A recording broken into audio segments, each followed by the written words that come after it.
All right, here we go for the tube. Say hi, tube. What up, tube? What up, tube?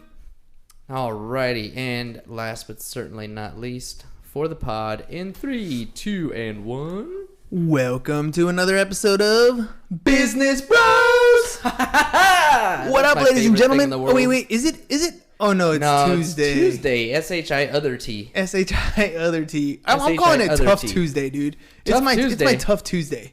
So, ladies and gentlemen, Hernan Cias here, host of the Business Bros podcast, along with my co-host, the insurance bro, James Cias, with Pipeline Insurance. And as always, an awesome show planned for y'all today. We are going to talk about, well, a couple of different things.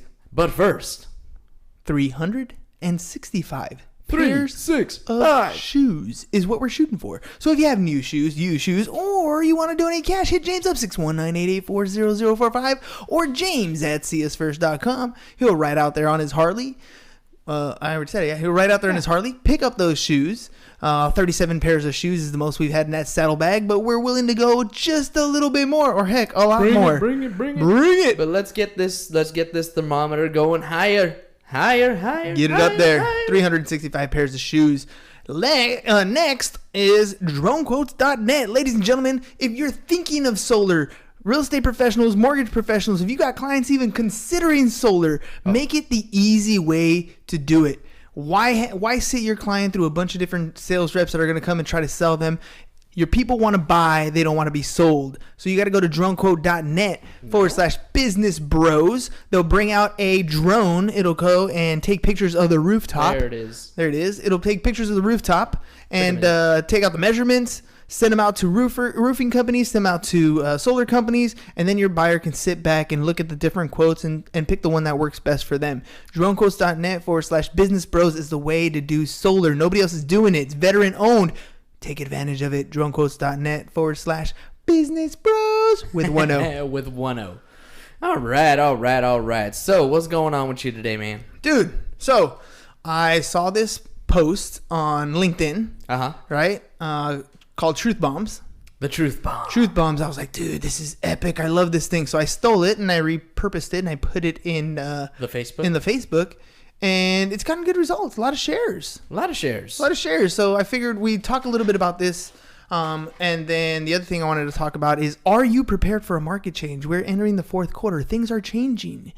Are you ready? Ooh, doom and gloom. Boom, boom, boom, boom. So we'll get to that here in a second. But first, let's hit this Truth Bombs. You got it pulled up, by the way? I got it pulled up right here. All right, let's start with the first Truth Bomb. What's the first Truth Bomb on there? It says, if you want to grocery shop and you want to buy the healthy foods, right? Spending $100 for healthy foods, that's too expensive. However, going on a nice dinner date, $100, that's reasonable. Think about that. I would never spend $100 on a dinner date. Like 50 is a lot. 50 is a lot, but even then, like, if you're really rationalizing what you're doing, right? What's the objective that you're trying to achieve here? Like, you really got to think about what you want. Let me give you an example, right? So today I had one of my students come up to me and he's like, hey, Mr. Cias, I want to get a job at AMC. Like, how should I go about getting this job? And I was like, let me ask you a question. Why do you want a job? Why? Right? Why do you want a job, or why do you want that job? Well, it started off with, why do you want a job? Because I know damn well he's not trying to make a career out of AMC, right? So, well, I mean, no, I'm just kidding. No, he's not. Right. And so the question was, why are you trying to do it? And of course it comes down to, I want to be independent. I don't want to depend on my parents. I want to eventually move out. Right. So then the next question is, well, how much money do you need to do that? Right. We're reverse engineering this thing. We're saying, look, here is what you want. Here is how you're trying to get it. The way you're trying to get it is, $12 an hour at a movie theater. Right. Like, I'm like, why don't you do the simplest thing, the Gary V garage sale thing, or the shopping on, get things free on Craigslist, turn around and sell them, or figure out something that you can turn around and sell, make start building your own revenue stream. Because for him, he's like, oh, I just need, like $800 a month. Well, dude, $800 a month. I told him, let's use a simple example. Let's say $1,000 a month. That means in 20 days, right, which is 4 work weeks. So in 20 days, you got to make $50 a day. In his mind, he's like, oh, dang, that's a lot of money. I'm like, really? Because if we go on Craigslist right now, which we pulled up Craigslist in class, we looked at some stuff. Look, you can get that for free. You could probably sell it for like $10, $15. That's $15. You do this 3 times, you're good. You're almost at your $50 right there. What? And I was like, you know, and he's like, okay, well, yeah, that's cool. I go, so, and he wasn't quite convinced. So I said it this way. I'm like, so let me get this straight. You would rather work at AMC serving popcorn and soda, which would be the funner part, but you could possibly get assigned to cleaning shit in toilets and piss, like to make the same $50. Or would you rather do it this way? You know, like all of a sudden he was like, you know what, you're right. I don't really want to clean toilets. I'm like, earning revenue is not limited to that one thing, but it comes down to this, what we talked about in the truth bombs right here. Now it comes to priority. What kind of lifestyle do you want? Which choice are you making? Are you choosing to have a healthy meal, and it's going to cost you $100 to choose to buy all these particular ingredients, and you're going to eat probably for that whole week in healthy eating, right? Or are you going to go out to dinner one time to, a nice little Ruth's Chris dinner for two, and okay, if we're going to Ruth's Chris or Stakeout, something like that, the steak in Coronado. Yeah. You're going to spend $100, right? Mr. A's, right? $100. $100, easy. So how do you justify that? Like, what's going on in your head that you're justifying these things? It's a fancy date. It's like a special night out. This is just $100 for, healthy living. Okay. Next truth bomb then, if you're going to justify it that way. Well, I mean, I get it. Once in a while. Okay, I understand that. A once in a while type of thing. But what's the next one? Because we can get into some once in a whiles here. All right, sure. How about $1,000 to start some kind of a business, and I can't justify that, or $1,000 for the new iPhone XR because the newest model is a necessity. So let's think about that, right? Necessity. You need the newest model of the iPhone. Obviously. Now, look, if you're going to talk to different people, we can talk all kinds of different points of views here, right? Are you a sneezer? Are you the type of person who's jumping on the bandwagon for those first types of products? Because if you are, we want you on our mailing list. You're the exact type of person we want to talk to anytime we have something new, right? But are you also the person who's struggling to pay your bills on a regular basis? And here's the other thing. You're going to see it disguised in a bunch of different ways. If I go to Verizon and I want the newest phone and I can't afford the newest phone right out the bat, right out the door, that's okay because we'll finance it over 2 years. They will with 0% interest. With 0% interest. You pay the taxes on it.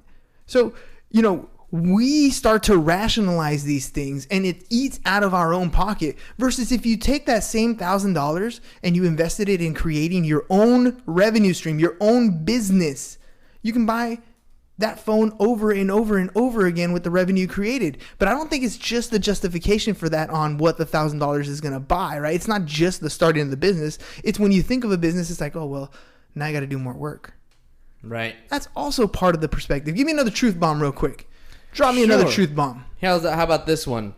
60 minutes at the gym and you make the excuse, I wish I had time. But 60 minutes watching Netflix, hell yeah, I love this show. Let's watch another one. This one's funny to me because I'm 100% guilty of throwing on some Netflix every now and again. Like, there's no way I'm going to stand here and say I don't watch any TV, I don't watch any movies. Because, if you ever meet me in person, we sit down and have a conversation, I got movie cliche lines that just come up the wazoo. And they don't just get there by no reason. They get there because I watch a movie more than once. Right? So it's not like I don't waste some of my own day. But I do try to be as productive as possible and I prioritize the things that I want to do ahead of time. Yep. That's why I go to the gym early in the morning. Because if I go to the gym in the afternoon, now I'm cutting into dinner time with the family, or I'm cutting into homework time with the kids, or I'm cutting into whatever spontaneous thing we got to do as a family, right? So I can't go in the afternoon. That time's got to be open for the family. And that's okay. That's a choice I'm making. Some people make the choice to, nah, sorry, that's the time for me. I'm going to go to the gym. And that's okay too. But find your time in your calendar that fits for your schedule and make it a priority. Because you can easily make it a priority to sit on the couch and watch that Netflix. And I like it says 60 minutes of watching something. Ooh, time went by. Let's watch another one. And before you know it, you've binge watched 3 or 4 shows and you've sat there for 4 hours. Mm-hmm. Like, I'm not saying don't watch it, but maybe you do something a little bit different. Maybe you're doing burpees while you're watching it. Why not sweat a little bit while you're watching your Netflix? Like, I wish that I would honestly do that. It would depend on the show, but at the same time, like, you can throw on some headphones, right? Bluetooth the thing. Technology's there. you can still do the same type of thing. If that's your thing, find a way to mix them together. Like, I like watching my recorded shows. I watch some corny shows. Yeah, I you do. The Preachers and the Walking Dead. Like, I watch those things. I watch Flash. And I started watching Walking Dead, the most recent season 9, I guess. And and you're lost. I'm like, no. I'm just like kind of bored. Yeah, for the first time. And don't get me wrong, they are kind of boring. But when do I watch them? I watch them usually when I'm doing my laundry. Yep. When I'm folding clothes. Yep. So it's a task that I have to do anyways. I mean, I don't have to. I guess I could throw my clothes just in a drawer, right? But I prefer to fold my laundry.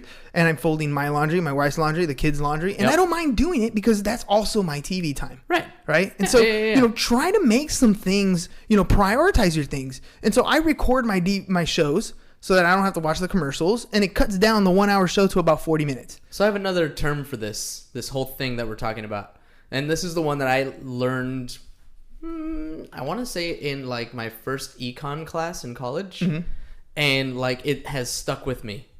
Opportunity cost. Yes. I love the sound of opportunity cost, right? It costs you time, 60 minutes, to watch a show. In choosing to watch the show, you are giving up the opportunity to get some work done or work out or whatever. The cost is the show. The cost is that time. You can't always do two things at once, right? My opportunity cost, my choice was to go watch Avengers Endgame 8 times in the theater, right? I spent a full 24 hours in the theater watching that movie. There goes a whole day of my life. Goodbye. But I don't know. The opportunity cost was I could have had those 3 hours, 21 hours. Well, but here's the thing, right? Here's the thing. To do whatever else I wanted. It's not that you can't do these things. Life is going to be boring if you don't do the things that you want to do on top of the things that you have to do, right? There are things that you have to do on a daily basis. Make time for those things on your calendar. What you did was you plopped, I'm going to go watch it on this day and insert movie time into calendar, right? Yeah. It is there. But you also did your morning run. You also did your journaling. You also did the work that you needed to do. Yep. You also have your weekly goals. So you're heading in the right direction. It's okay to reward yourself with things. It's just like diets. I know personally the hardest thing for me when it comes to like physicality and stuff is not the workout. I can get my butt up and go and run. Like today I called it Tough Tuesday, right? Because usually I get up with a ton of energy on Monday. I get a really hard workout on Monday, and Tuesday I'm sore. So it's hard for me to want to get up.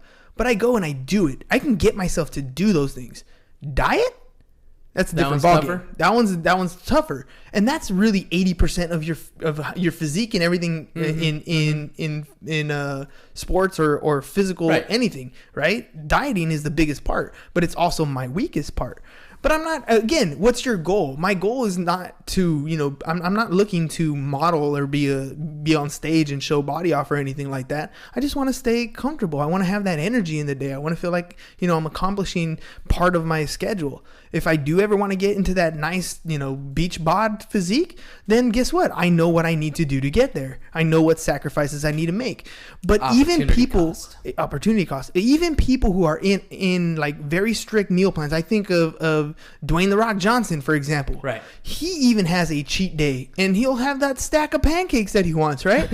Everybody needs to reward themselves at some point or another. Right. It's just a decision of what is it that you want, and are you taking the steps to get there on a regular basis, right? Are you progressing in the direction that you want to go? Now, Gary Vee wants to buy the jets, so he's going to work his ass off to be a billionaire. Right. That's a different work ethic than us looking for $30,000 a month. Yeah, not totally. The same type of dedication or the same steps that we have to go through.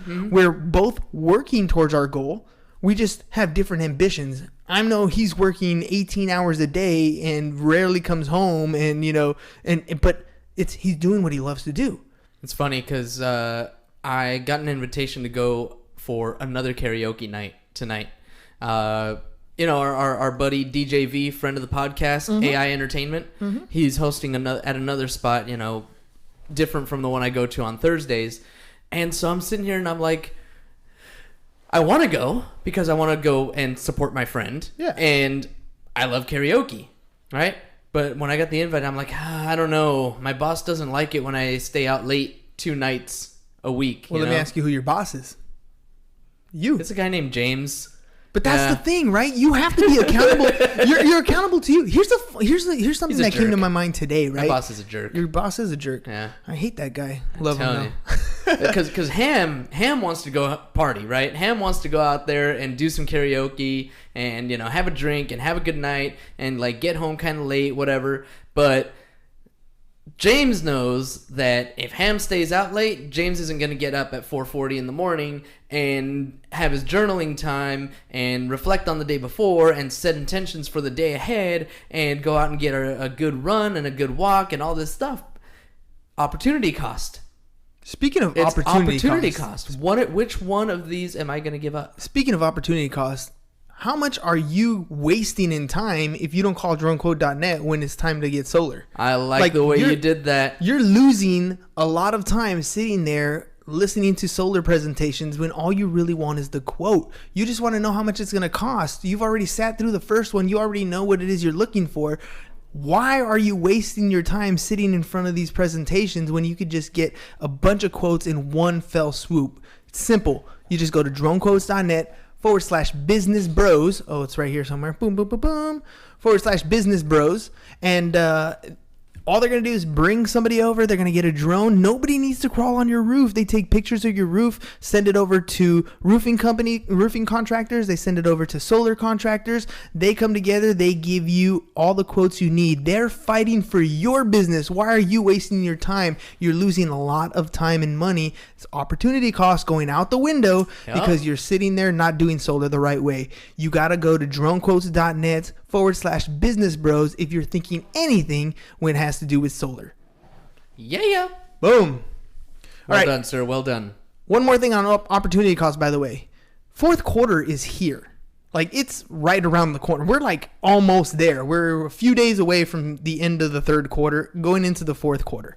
Things in the real estate market are going to start to slow down. Naturally, cyclically speaking. Insurance too. Okay, right? But specifically, I wanted to focus on the real estate market, right? Yeah. So lenders, real estate agents. It's getting to be that time, man. I mean, it's slowing down. Slowing down. You know, Halloween's right around the corner, and then right after Halloween, you got the Thanksgiving, and then Thanksgiving goes right into Christmas, and boom, fourth quarter's done, man. Now, here's the thing, though. How are you preparing for this slowdown? Are you preparing like it's any other cycle? Are you preparing like it's just the seasonal thing where it's slowing up? Or are wait, are you saying it's more than just a seasonal thing? I'm not saying that it is, but I'm asking how are you preparing for it? Ooh. So here's the thing, right? We know that we're due for a cycle change any year now. Now, my own personal intuition says it's going to be after the election, right? Because I think that's just the way the economy tends to run. But I don't have a crystal ball. I don't know for sure. You can talk to any economist, or anybody who's in real estate for a number of years, and they'll tell you there's a change coming. Winter is coming, right? Something's going to happen here soon. Do we know when? Do we know how bad? Do we know where it's going to go? No, we don't. But the fourth quarter is here. It's almost there. Are you preparing like it's just another slowdown in the market just because it's the fourth quarter?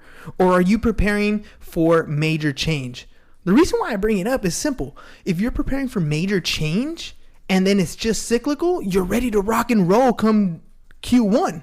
You're off and running. You're already building your inventory as a listing agent over the fourth quarter. You've already set a lot of appointments. You've already built your pipeline so that it's full, so that you're ready to rock and roll. That's one thing to start doing. If you're preparing for the worst and the worst happens, you're ready to go. So, do you have another income stream? Is your overhead fixed? Do you know how to sustain that overhead when the market shifts and when it changes? Do you have too much staff?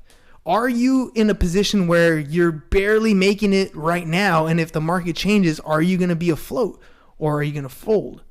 Like, you seriously got to start thinking about these things and start looking at them. The fourth quarter is one of the best times to look at it. You're reflecting on the entire year. You can look at your P&Ls from the entire year. You can look at the trends and what's happening, how many deals you're closing, and really start looking at your income sources. One of the main reasons I bring this up is because we have an opportunity for, especially mortgage companies, but real estate agents, that they could work for you guys too if you have brokerage offices. But mortgages, you guys are leaving a lot of money on the table when it comes to your homeowners policies. I want to help introduce you to an opportunity where you can have that revenue stream coming in on a regular basis. And the nice thing about insurance, talk to any insurance agent. The reason why we get into the insurance business is because of the residuals. As long as you maintain the clients, as long as you can continue to have client base, the money every year that they pay their premium, you're getting a commission on that. That is a that is a renewable. I like it. I was thinking solar, right? Yeah. But it's a residual income source that can help cover those overheads when the market changes, because the market is going to change. We don't know how bad, we don't know how things are going to go, but homeowners insurance is one of those things where as long as you're doing loans, as long as you're closing deals, every single time a client passes through your door is an opportunity for you to have that residual income. 7 years. 7 years on the life of a loan, right? But 7 years on average. That means that when it comes time to refi, when it comes time for them to buy a new place, if you've maintained them as a client, as an insurance client the whole time, you've maintained revenue from them for 7 years. Every year, that person is going to continue to pay you, and you want to you're going to have that residual income and the opportunity to talk to them about more and more. You're ways to help them. You're providing value for them. So, exactly. One of the things you should be reviewing in your fourth quarter is, how did you do this year? What revenues, what income streams do you have? Are you limited to just one income stream? Is there only one income coming in for your particular business? Because if there is, you have some troubles ahead of you. You got to look at your overhead. Is that overhead fixed? Are you in a situation where you can cover the overhead? If you lost half your staff, would you still be able to continue to pay that overhead? These are things that you need to look at in the fourth quarter. Prepare like the worst is going to happen.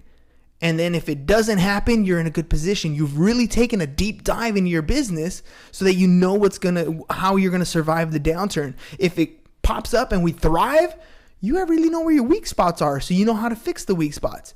If things do go downhill, you have an action plan to make sure that you survive that downhill side.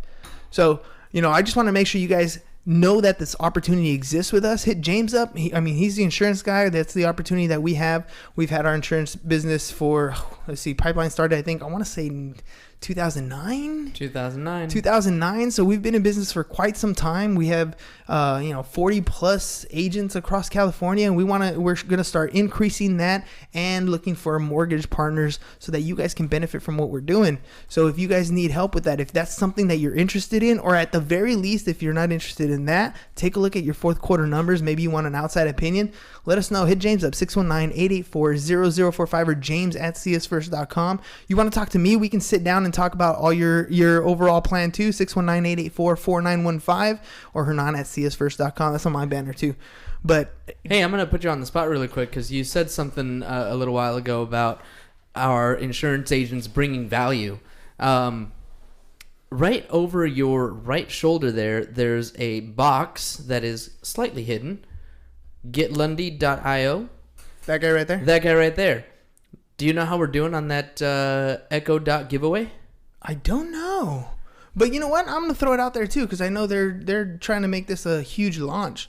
So if you're a real estate agent and you want to take your listing capability to the next level, you want to sell your property when you're not even there, check out GetLundy.io. It's an Alexa skill that they developed. You get a free Echo Dot if you go to GetLundy.io, register, put in your email address. They'll contact you. They'll give you a free Echo Dot, and then you go ahead and put that dot in your open house. In your listing. And you program responses, and when people come over, they can talk to Alexa, and Alexa will tell them things that you've programmed into the Alexa skill. So that the responses are things that they can't find online. Things like what goes on in the neighborhood, what kind of barbecues you're having, what kind of what neighbors are having events for certain holidays or whatever. So you can give your four walls that home. Give the potential buyer the opportunity to understand what that home's about, what things that they can't understand is going on unless they're there in the neighborhood. The intangibles. Exactly. It's a really, I mean, it's a really cool little thing. It's a cool. We programmed it to say, when 4th of July comes around, Hernan comes and cooks up a brisket. Yeah, and so, or that's a tri-tip. Tri-tip, whatever it is. Probably more accurate. Tri-tip is definitely more accurate. But it's a cool thing to have, and it's again, these are fourth quarter things that you can start implementing. But hang on. Free Echo Dot. Seriously. Can't get over the free Echo Dot. Come on, people. Free Echo Dot. Go get yourself a free Echo Dot. Go check out getlundy.io. It's just stuff that, look, bottom line is, I mean, when we're on our show, we want to bring you as much value as possible. We want to drop some truth bombs. We want to help you prepare for the fourth quarter. We want to help you understand your opportunity costs. We want to give you different opportunities to make things simple for your clients, like dronequotes.net or getlundy.io. Dronequotes.net is one of our sponsors, so we definitely believe in their product. But getlundy.io was something that's really cool, and we want to make sure it's something that's easy for you guys to use, something that'll help you get more business. That's what it's all about. If we can help you get more business, that makes the business bros the business bros. Got you. All right, dude. So 365 pairs of shoes is what we're shooting for. If you guys got new shoes, used shoes, or you want to donate cash, hit James up 619-884-0045 or james@csfirst.com. He'll ride over in his Harley and pick those up. Forgot, he'll do the Instagram stories with you guys if you want them, or remain anonymous. 100% okay either way. And of course, make sure you guys go to dronequotes.net/business bros for all your solar needs. Make it easy. Let the solar companies and the roofing companies fight for your business. You have no business fighting for them. All right. dronequote.net/business bros. That was my semi-movie voice. Semi-movie. dronequote.net/business bros. By the way, I've been approached a couple different times by a couple different people. If you're interested in starting a podcast and you want to get some information on that, I'd love to talk to you guys. Sit down and talk to you guys. Hernan at csfirst.com or 619-884-4915. 619-884-4915. Other than that, that's all we got for you guys today. Peace. Bye-bye. And I'm out. Thanks, Facebook. We love you. Bye, Facebook. Dude, we gotta